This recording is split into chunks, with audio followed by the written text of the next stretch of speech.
یہ اتنی انسرٹینٹی کیوں ہے؟ کوئی ڈیسیشن کیوں نہیں لیا جا رہا؟ ایسے کون سے اہداف ہیں جو حاصل کرنے ابھی باقی ہیں؟ نہیں، اہداف سے پہلے ہم ذرا پیچھے چلے جاتے ہیں نا. انسرٹینٹی ہونی ہے. پچھلے 4 سال کا گورنمنٹ کا ٹائم وہ، پھر اس کے بعد کا 1.25 سال یہ جو ٹائم گزار لیا پی ڈی ایم نے، اور اس سارے عرصے کے اندر جو ایک منظم سازش چلتی رہی.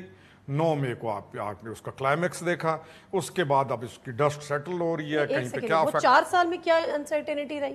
4 سال میں رہا کیا؟ بزدار، گوگی، پنکی.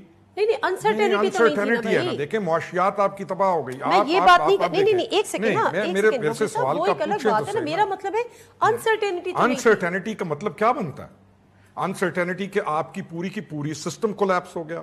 آپ کے ڈپٹی کمشنر پیسے دے کے لگ رہے ہیں، آپ کے ایکسینز پیسے دے کے لگ رہے ہیں، آپ کا ہر ٹھیکہ بک رہا ہے، آپ کی ایک چیز کا سودا ہو رہا ہے، آپ کی جو نیشنل پالیسی ہے سی پیک کی وہ کمپرومائز ہو جاتی ہے، آپ انٹرنیشنلی جا کے اسرائیل کے ساتھ سوداگریاں کر رہے ہیں.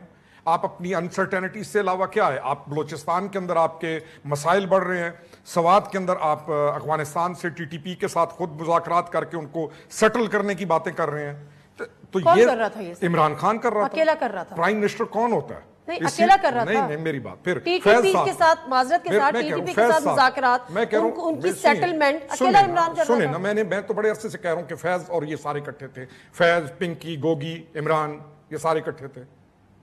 کیا یہ نہیں ہوتا رہا؟ کس پہ کتنے کیسز بنائے آپ نے؟ نہیں، میں نے کیسز بنانی ہیں. مجھے جب موقع ملا تو اب مجھے بتائیں اب اس 4 سال کا جو سارا ایک دھچکا ہے اور گورنمنٹ چلی جاتی ہے اور یہ لوگ آ کے گورنمنٹ سنبھالتے ہیں، ٹھیک ہے، تو اس سارے کا وبال ان کے گلے ہے.